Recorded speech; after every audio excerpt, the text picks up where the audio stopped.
What happens when a man is so powerful that not even a supermax prison can restrain him? It can only be none other than Joaquin El Chapo Guzman.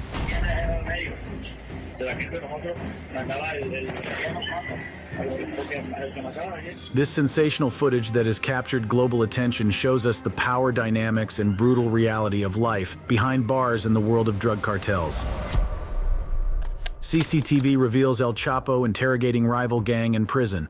El Chapo's final capture in 2016 marked the end of an era. He was extradited to the United States in 2017, where he faced a litany of charges, including drug trafficking, money laundering, and murder. In 2019, he was found guilty on all counts and sentenced to life in prison, plus 30 years. But it is the recently surfaced CCTV footage from 2015 that has reignited global interest in El Chapo's story. The video, verified by the FBI, shows El Chapo interrogating a member of a rival gang, chained to a pole within the confines of a maximum security prison. This footage offers a rare and disturbing glimpse into the methods used by cartel leaders to maintain control and instill fear. The significance of this footage cannot be overstated. It underscores the pervasive influence of El Chapo and the Sinaloa cartel, even from behind bars. The video reveals the lengths to which El Chapo would go to extract information and assert his dominance over rival factions, including Los Zetas, Jalisco New Generation Cartel, also known as CJNG, and the Juarez Cartel, among many others.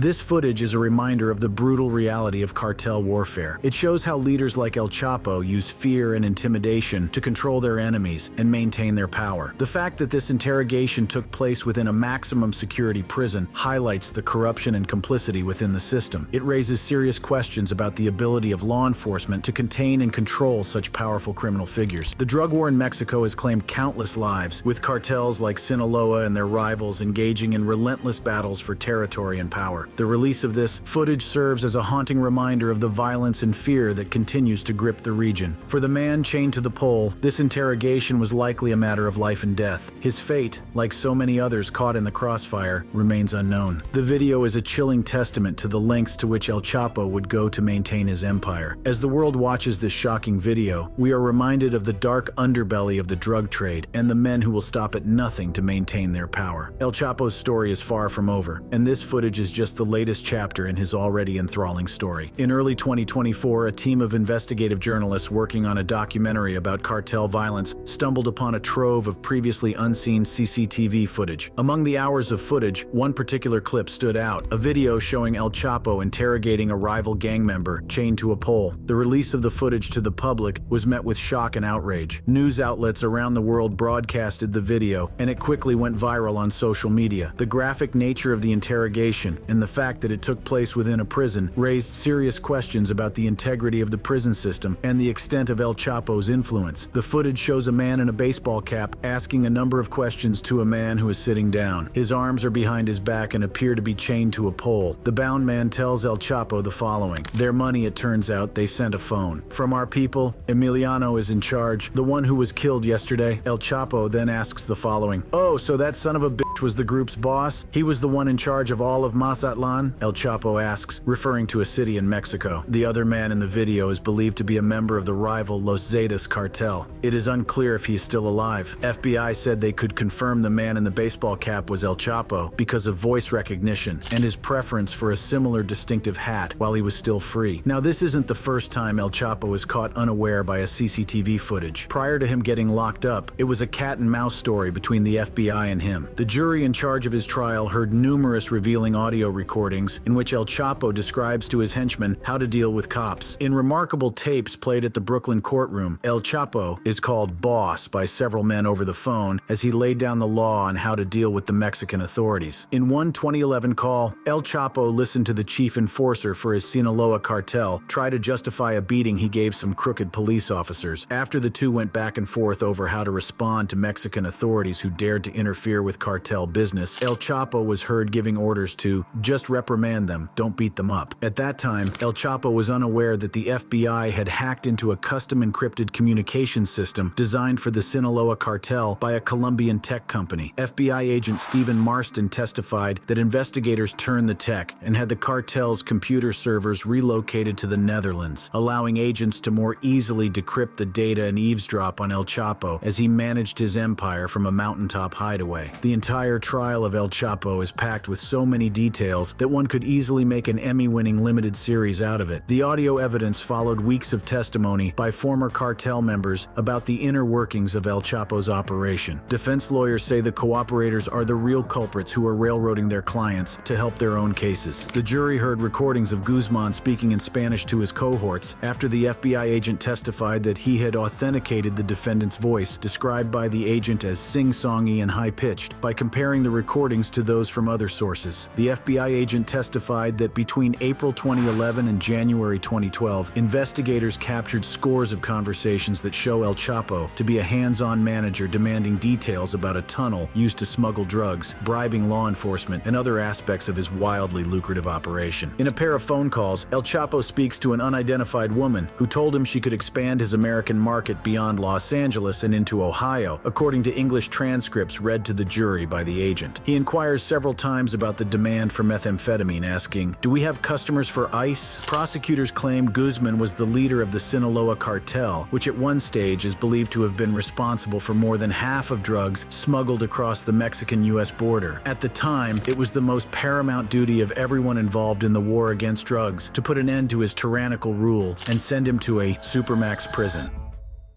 How El Chapo ended up in a supermax prison.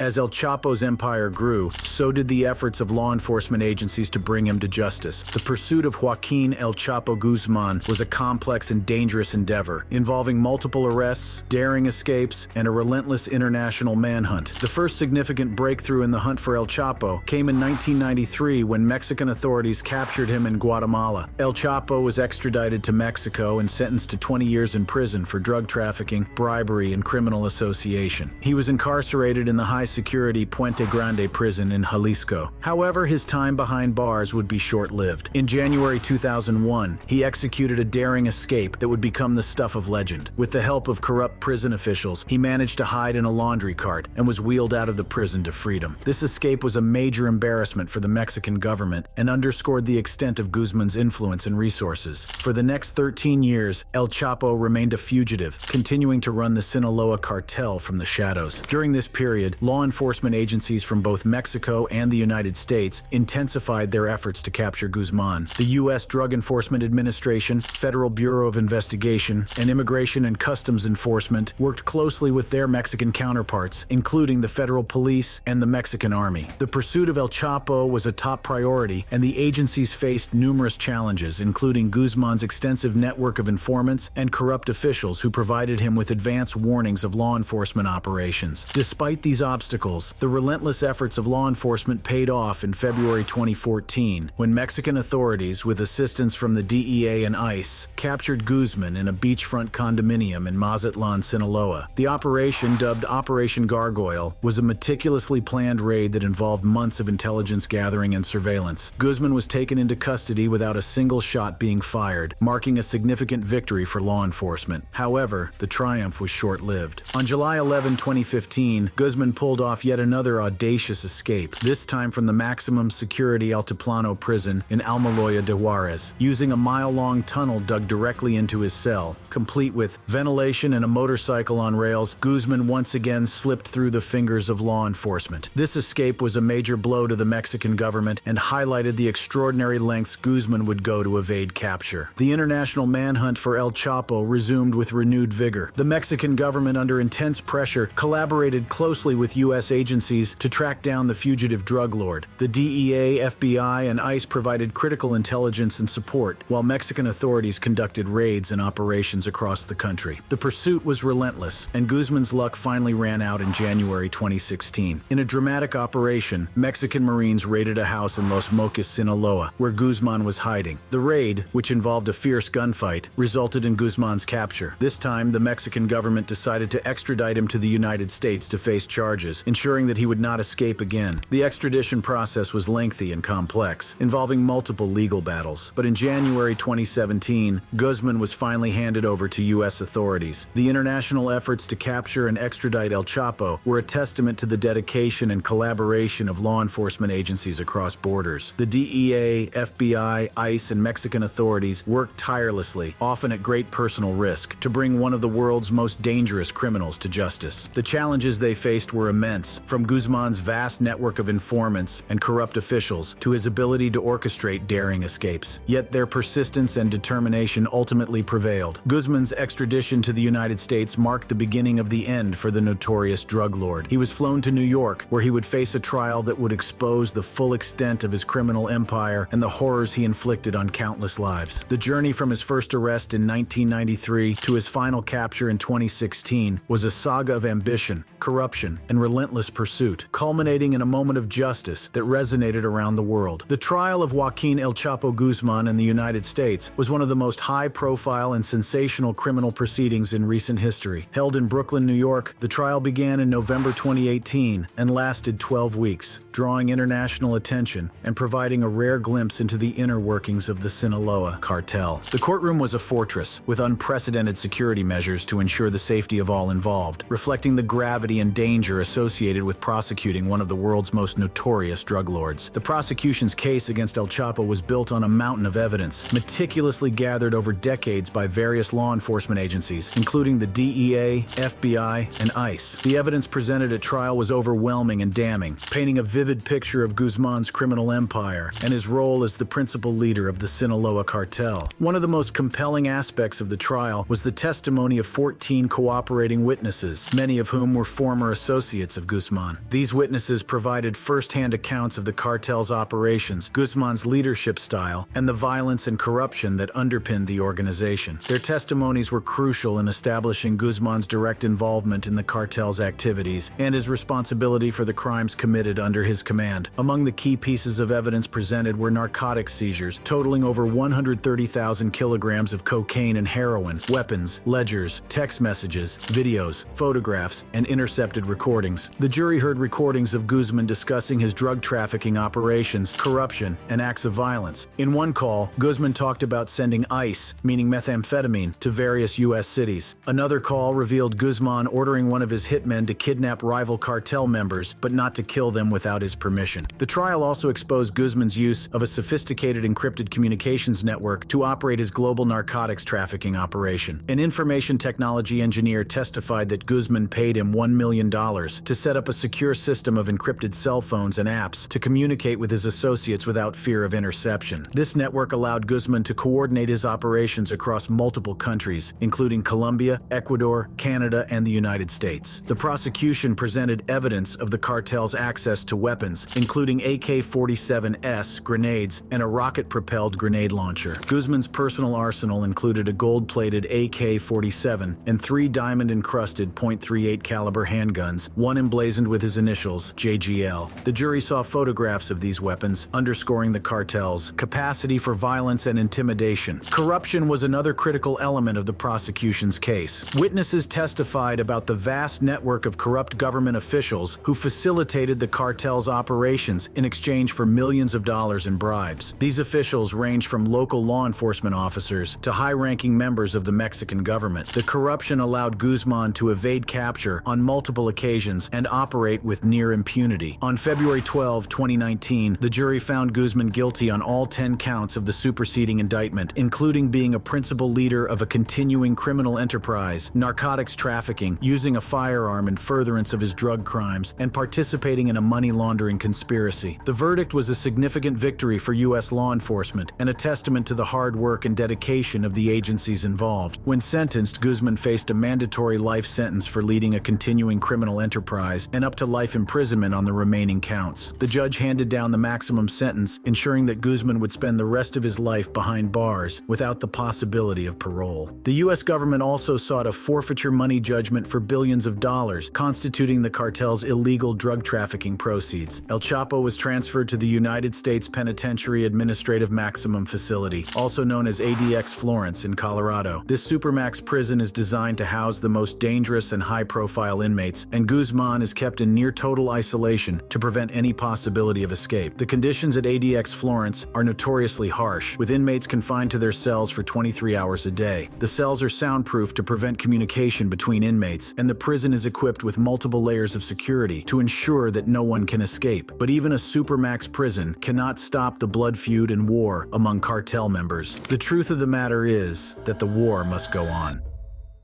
The cartel war continues in prison. Despite the high-profile capture and imprisonment of Joaquin El Chapo Guzman, the notorious leader of the Sinaloa cartel, the violent conflict between the Sinaloa cartel and Los Zetas shows no signs of stopping. Inside Mexico's most notorious prisons, these rival factions engage in brutal skirmishes, wielding power and influence that defy belief. From shocking massacres to the control of prison economies, the cartel's reach extends far beyond the prison walls. The origins of the cartel war in prisons can be traced back to the early days of the Mexican drug trade, a time when powerful criminal organizations began to emerge and vie for control over lucrative smuggling routes. The Sinaloa cartel, founded in the late 1980s by Joaquin El Chapo Guzman, quickly rose to prominence due to its sophisticated operations and vast network of alliances. On the other hand, Los Zetas, originally formed by deserters from the Mexican Army's elite forces, became infamous for their brutal tactics and military-style operations. The conflict between these two cartels began to take shape in the early 2000s as both groups sought to expand their territories and control key drug trafficking corridors. The rivalry intensified as the Mexican government launched a series of crackdowns on organized crime, leading to the arrest and imprisonment of numerous cartel leaders and members. As these high-ranking figures were incarcerated, the battle for dominance spilled over into the prison system, creating a new front in the ongoing war. One of the earliest and most significant incidents in the cartel war within prisons occurred in 2009 at the Topo Chico prison in Monterrey. A violent clash between members of the Sinaloa cartel and Los Zetas resulted in the deaths of 20 inmates and left dozens more injured. This event marked the beginning of a series of brutal confrontations that would come to define the cartel war in prisons. As the conflict continued to evolve, the cartels adapted their strategies to maintain control and influence behind bars. They established intricate networks of communication, using smuggled cell phones and other contraband to coordinate their activities both inside and outside the prison walls. Corruption among prison staff and officials further facilitated the cartel's operations, allowing them to smuggle in weapons, drugs, and other illicit goods. The power struggle between the Sinaloa cartel and Los Zetas reached new heights in 2011 when a riot broke out at the Apodaca prison in Nuevo León. The violence, which lasted for several hours, resulted in the deaths of 44 inmates, most of whom were members of Los Zetas. The riot was reportedly orchestrated by the Sinaloa cartel as a means of asserting their dominance and eliminating their rivals. This incident underscored the lengths to which the cartels would go to maintain their power and control within the prison system. In the years that followed, the cartel war in prisons continued to escalate, with both sides employing increasingly brutal tactics. In 2017, the Cadereyta prison in Nuevo León became the site of another horrific massacre. A riot between rival cartel factions led to the deaths of 49 inmates, with many more injured. The violence was so extreme that authorities had to deploy military forces to regain control of the facility. This event highlighted the sheer brutality of the ongoing conflict and the challenges faced by law enforcement in maintaining order within the prison system. The imprisonment of Joaquin El Chapo Guzman in 2016 did little to quell the violence. Instead, it created a power vacuum that intensified the conflict. El Chapo's sons, known as Los Chapitos, took up the mantle, continuing their father's legacy and ensuring that the Sinaloa cartel remained a formidable force. Inside the prison walls, the cartels continued to operate with a level of organization and influence that was both astonishing and terrifying. In 2018, the Altamira prison in Tamaulipas became the site of yet another shocking event. A coordinated attack by Los Zetas resulted in the deaths of 21 inmates. The attackers used smuggled firearms and explosives, demonstrating the cartel's ability to circumvent prison security measures. This incident underscored the ongoing power struggle and the lengths to which the cartels would go to maintain their dominance. The historical context of the cartel war in prisons is a testament to the resilience and adaptability of these criminal organizations. Despite the efforts of law enforcement and government agencies, the cartels continue to thrive, using their vast resources and networks to maintain their power. The violence and corruption within the prison system are a stark reminder of the challenges faced in the fight against organized crime and the ongoing struggle to combat it. The current state of the cartel cartel war in prisons is a grim reflection of the ongoing power struggle between the Sinaloa cartel and Los Zetas. Despite numerous efforts by law enforcement and government agencies to curb the violence, the conflict continues to escalate, leaving a trail of bloodshed and chaos in its wake. Recent events have only served to highlight the pervasive influence of these criminal organizations and the devastating impact they have on the prison system. One of the most shocking recent incidents occurred in 2021 at the Cerrizo prison in Zacatecas. A violent clash between members of the Sinaloa cartel and Los Zetas resulted in the deaths of 16 inmates and left several others injured. The riot, which lasted for several hours, was reportedly sparked by a dispute over control of the prison's drug trade. Authorities struggled to regain control of the facility, and the incident underscored the ongoing challenges faced in maintaining order within the prison system. In another recent event, the Altiplano prison, where Joaquin El Chapo Guzman was once held, became the site of a brutal attack in 2020. Members of the Sinaloa cartel launched a coordinated assault on rival inmates affiliated with Los Zetas, resulting in the deaths of 12 inmates. The attackers used smuggled weapons and explosives, demonstrating the cartel's ability to circumvent even the most stringent security measures. This incident highlighted the cartel's continued influence and the lengths they will go to assert their dominance. The impact of the cartel war on the prison system is profound. The constant threat of violence creates an atmosphere of fear and tension, making it nearly impossible for prison staff to maintain order and ensure the safety of inmates. Corruption among guards and officials further exacerbates the problem, as many are either complicit in the cartel's activities or too afraid to intervene. This pervasive corruption allows the cartels to operate with impunity, smuggling in weapons, drugs, and other contraband to maintain their power and control. The cartel's influence extends beyond mere violence. They control the prison economy, trafficking drugs, weapons, and other illicit goods. Inmates are often forced to pay for protection, and those who refuse face dire consequences. The cartel's reach is so extensive that they can even orchestrate hits from behind bars, targeting rivals both inside and outside the prison. This level of control and organization is both astonishing and terrifying, highlighting the challenges faced in the fight against organized crime. The ongoing cartel war in prisons has also had a significant impact on the broader criminal justice system. Overcrowding is a major issue, as the influx of cartel members and other criminals has strained the capacity of many facilities. This overcrowding exacerbates tensions and increases the likelihood of violent clashes, creating a vicious cycle of violence and instability. The constant threat of violence also makes it difficult to rehabilitate and reform inmates, as the focus is often on survival rather than rehabilitation. In response to the escalating violence, the Mexican government has implemented a series of measures aimed at curbing the influence of the cartels within the prison system. These measures include increased security, the transfer of high-risk inmates to more secure facilities, and efforts to root out corruption among prison staff. However, these efforts have had limited success, as the cartels continue to adapt and find new ways to maintain their power. One notable example of these efforts is the transfer of high-ranking cartel members to federal prisons in the United States. In 2019, Damaso Lopez Nunez, a former lieutenant of El Chapo, was extradited to the United States and sentenced to life in prison. This move was seen as a way to disrupt the cartel's operations and reduce their influence within the Mexican prison system. However, the cartels have proven to be resilient, and their reach extends far beyond the borders of Mexico. One of the most immediate and visible impacts of the cartel war in prisons is the effect on communities. Families of inmates often live in constant fear for the safety of their loved ones, knowing that the threat of violence is ever present. The brutal clashes between rival cartel factions can result in the deaths or serious injuries of inmates, leaving families devastated and seeking answers. This sense of fear and uncertainty extends to the broader community, as the violence within prisons often spills over into the streets. If you enjoyed this video, check out our other awesome videos on the channel. Thanks for watching, and we'll see you next time.